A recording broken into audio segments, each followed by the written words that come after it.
Tere! Lähme siis audio pealt visuaali peale.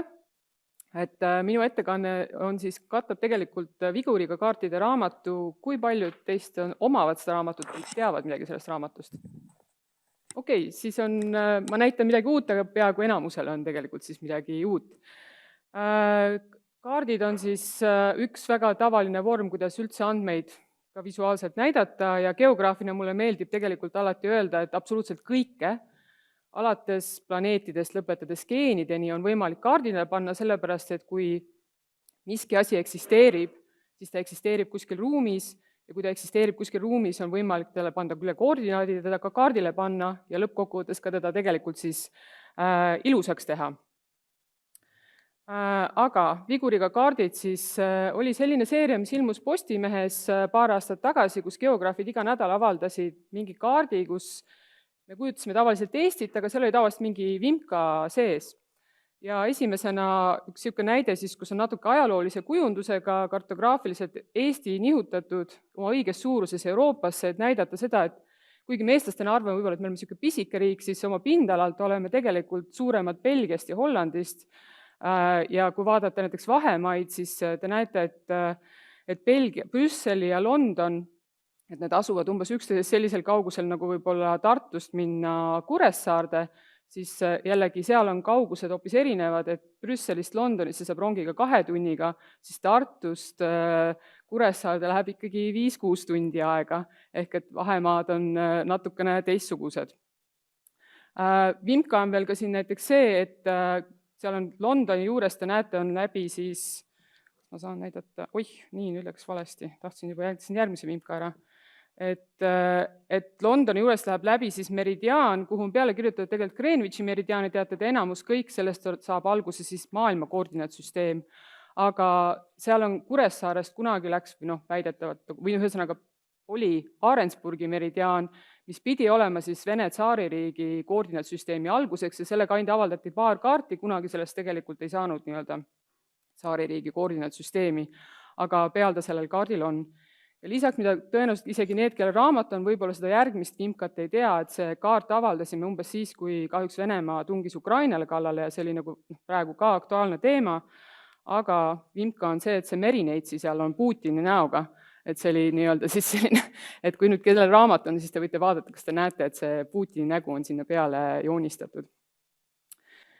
Eesti on küll pindalalt võib-olla ikkagi suhteliselt väike või ütleme siis osade riikidega võrreldes me oleme tegelikult isegi suured või Belgia ja Holland, aga rahvastik on meil tegelikult ikkagi Euroopa mastaabis ja maailma mastaabis väike, et meil on 1,3 miljonit, aga siin on siis rahvastik kujutatud nii-öelda 3D-na, ehk et me oleme nii-öelda 1 ruutkilomeetri suurustes ruutudes kujutatakse rahvastikku, mis on nii-öelda kõrgub siis vastavalt sellele arvule, kui palju inimesi selles ühes ruudus, kunstlikus ruudus nii-öelda elab.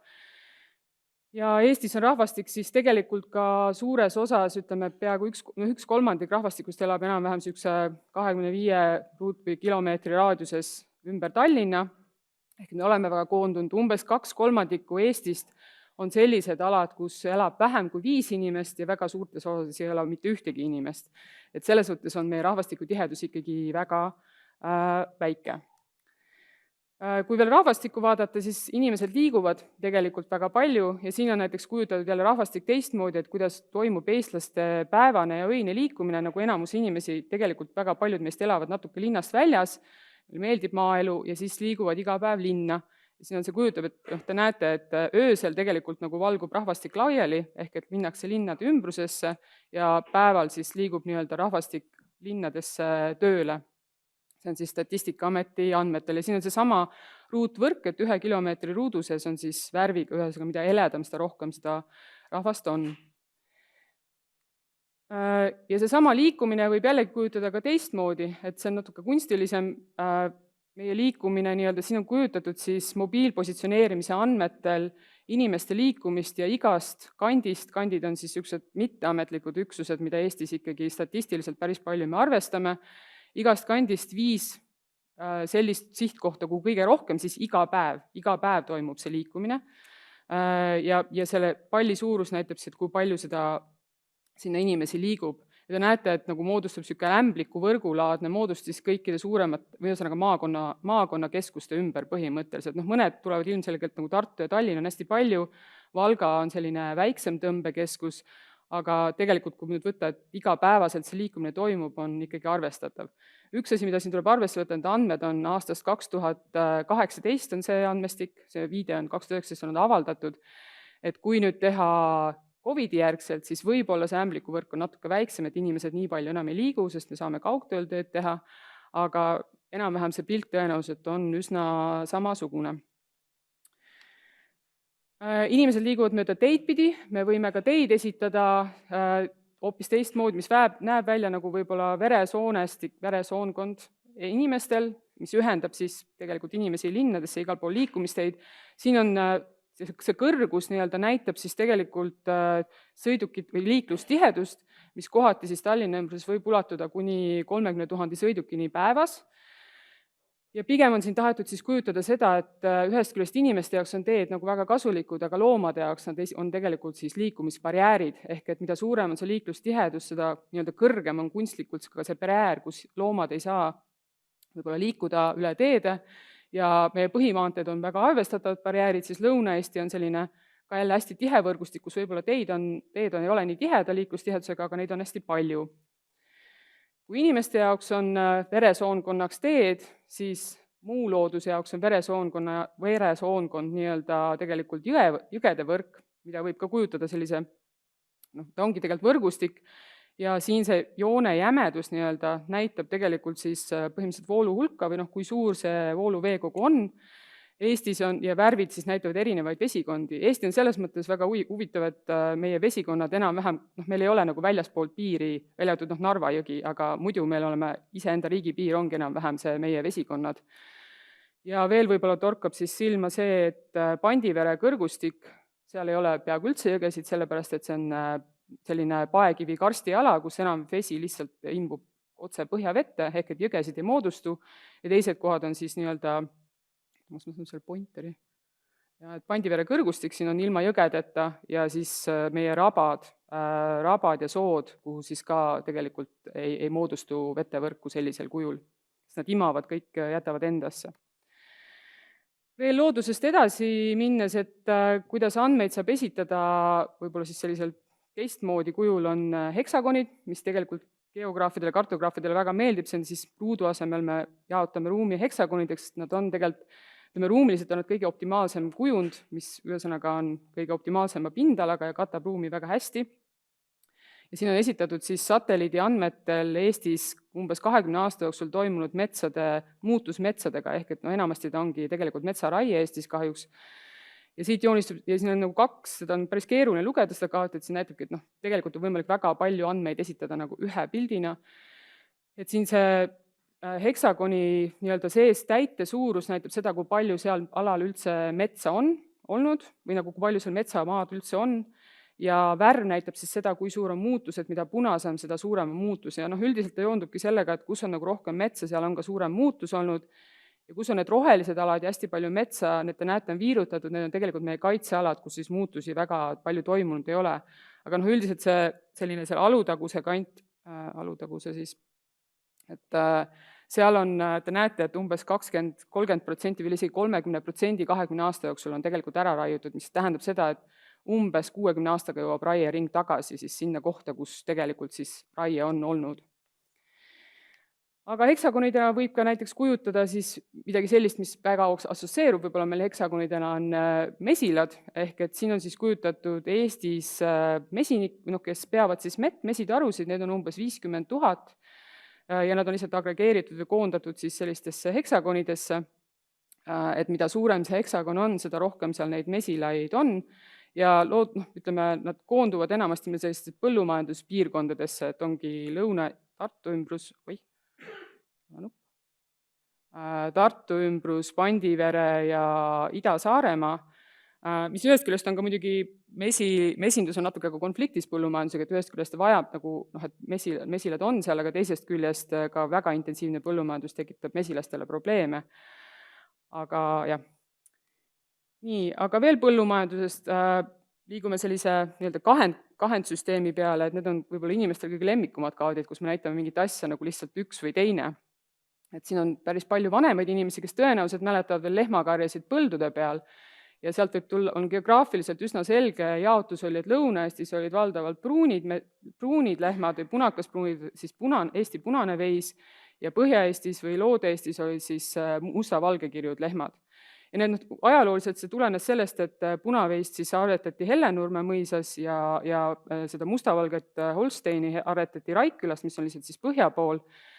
Aga see jaotus, siis ajalooline jaotus on näha selle pruuni ja musta värviga taustal. Kui te vaatate neid mummusid, siis need on siis tänapäevane jaotus, te näete, et mustavalge kirju lehm on siis üle võtnud sellepärast lihtsalt, et tal on rohkem seda piimatootlikkust. Kahendkaartidest, mis veel nagu Eestis on väga palju asju jookseb just sellise ühe joonega, et siin on siis ämber või pang, jällegi, et sõltub, kust te pärit olete, tõenäoliselt kasutate rohkem sõna kas pang või ämber, mul enda kogemus on see, et kui ma olin tudengina välipraksis, siis ütlesin oma kursusekaaslasele, kes oli Tallinnast, mina olen Valgas, ütlesin, et too mulle pang, ta vaatas mulle täiesti niisuguse näoga, mis asi, ja ma ei saanud aru, et mis sul probleem on, miks sa ei tea, mis on pang. Ja no siis me saime aru üksteisest, et okei, et mis see täpselt on ja siis me saime aru, et me kasutame erinevat sõna. Ja selliseid, ütleme siis, seda nimetatakse isoleksiks põhimõtteliselt, et kui on mingi see sõna joon, ütleme, et erikasutusega sõna jookseb mingit joont pidi, teine näide on näiteks nuga või väits, et Lõuna-Eestis on rohkem väits, kuigi see sõna on tõenäoliselt kadumas, noore generatsioon seda ei tea, aga nuga tuleb siis on pigem nagu Põhja-Eestis kasutusel. Või siis väga tuntud lastele mäng uka-uka trifaa, sõltub sellest, üks sama mäng, sõltub, kus te siis olete, et Põhja-Eestis või rohkem siis mängitakse uka-ukat, Lõuna-Eestis trifaad ja siin on näha, see punktid ei tähenda iseenesest midagi, aga sinna sisse on peidetud üksikud punktid, mis te näete kollased punase sees ja punased kollase sees ja kollased on ka kollase sees, et need on tegelikult need andmepunktid, mis lihtsalt koguti, Taavi Pae kogus neid Facebooki küsitluses, et kus te olete ja mida te mängite ja mina panin nad lihtsalt siis kaardile veidi kunstilisel moel. Ja veel lõpupoole, ütleme, jõuame siis näiteks väga lihtne kaart, Eesti kihelkonnad, mis tundub esmapilgul tegelikult väga triviaalne kaart, lihtsalt Eesti kihelkonnad on värvitud erinevat värvi. Tegelikult on taga siin üks väga keeruline matemaatiline probleem, nimelt 4 värvi probleem, mis püstitati nii-öelda 19. sajandil ja lahendati ära alles 1976 ja väidetavalt esimene, mis arvuti abil ära lahendati. Teoreem ütleb siis seda, et üritati ära tõestada, et kaardil nende polügoonide värvimiseks piisab maksimaalselt 4 värvist niimoodi ära värvida, et ükski värv omavahel kokku ei puutu. Et tundub nagu väga lihtne, et laps võib ära lahendada, aga matemaatiliselt tuli välja, et väga keeruline ja see teoreem panustas ka väga palju siis graafi ja topoloogia teooriatesse. Ja päris lõpuks, nagu ma ütlesin, kaardile võib panna kõike, on siin üks kuukaart, et kui see võib tunduda, et see on lihtsalt pilt, mida on pildistatud, siis tegelikult taga on siin umbes 6 miljardit andmepunkti NASAlt on ära kaardistatud tegelikult siis kuusondiga kuu kõrgusmudel. Te näete, et kuul kõige minimaalsem on kuskil 8500 meetrit ja maksimum on siis 10 000 meetrit ja seal ei ole muidugi merd, keskmine on võetud siis kuu keskmisest pinnalaotusest.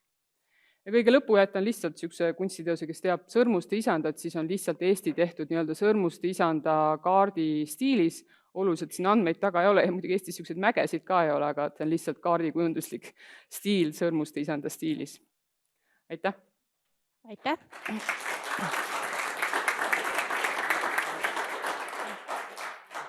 Kas kellelgi on küsimusi kaartide kohta?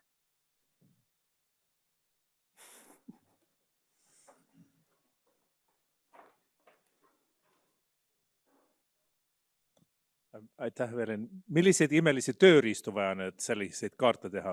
Kas piisab mingist Jupiteri notebookist või mitte?